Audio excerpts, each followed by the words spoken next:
நெய்வேலி என்எல்சியில் இருந்து திறந்துவிடப்படும் தண்ணீரால் பரவனாற்றில் வெள்ளம் ஏற்பட்டு விவசாய நிலங்களும் வீடுகளும் சேதமடைந்துள்ளதாக அப்பகுதி விவசாயிகள் குற்றம் சாட்டுகின்றனர். இது தொடர்பாக எமது செய்தியாளர் கோபிநாத் தரும் கூடுதல் தகவல்களை பார்ப்போம். கடலூர் மாவட்டத்தில் கடந்த 30 நாட்களுக்கு மேல பலத்த மழை பெய்துட்டு இருக்கு. மாவட்டம் முழுவதும் ஆயிரக்கணக்கான ஹெக்டர்ல விவசாய இடங்கள் நீர்ல மூழ்கி இருக்கு.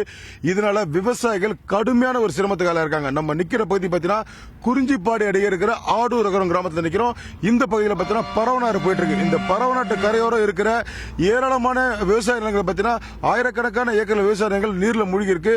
இந்த பாதிப்பு தங்களை மிகப்பெரிய ஒரு சோகத்தில் ஆச்சிருக்காத இங்க இருக்கிற விவசாயிகளுக்கு ஒரு வேதனை தெரிவிச்சிருக்காங்க. அவங்க கிட்ட இந்த பாதிப்பு குறித்து கேட்டு தெரிஞ்சுக்கலாம். அதை பார்த்தீங்கன்னா சார், என்ன மாதிரியான பாதிப்பு ஆளாயிருக்கீங்க? அரசுக்கு என்ன கோரிக்கை வைக்கிறீங்க?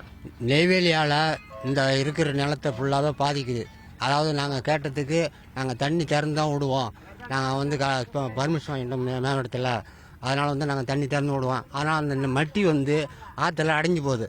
அந்த அடைஞ்ச காரணத்தினால தண்ணி வாங்க மாட்டுது. பெருமலை ஏறி போய் அதில் டேங்க் ஃபுல் பண்ணி அவங்க திறக்க மாட்டேன்றாங்க. நாங்களே எது சொன்னாலும் கேட்க மாட்டாங்க. வீட்டில் தண்ணி ஏறுது.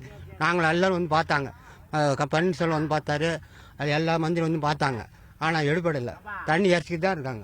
இந்த என்எல்சில இருந்து வெளியேற்றப்படும் தண்ணீர் கூட அங்க இருக்கிற ஒரு மண்ணு சேர்ந்து இந்த பரவநாட்டில் அடைச்சிட்டு இருக்கதாகவும், இதனால வெள்ளப்பெருக்கு அதிகமா ஏற்பட்டு பாத்தீங்கன்னா தண்ணியோட ஃப்ளோ ஃப்ரீயா போக முடியல. இதனால வெள்ளப்பெருக்கு கிராமங்களுக்குள்ள தண்ணி சூழ்ந்திருக்கிறதா இந்த பகுதி மக்கள் குற்றம் சாட்டுறாங்க. என்எல்சி நிர்வாகம் உடனடியாக அங்கிருந்து தண்ணீரை வெளியிட நிறுத்தணுன்றது இங்க இருக்கிற விவசாயிகளோட கோரிக்கையா இருக்கு. இதற்கான நஷ்ட உரிய நேரத்தில் உடனடியாக வழங்கணுன்றது இங்க இருக்கிற விவசாய மக்களோட கோரிக்கையா இருக்கு. தந்தி செயல்கள் பிரேசுடன் கோபிநாத்.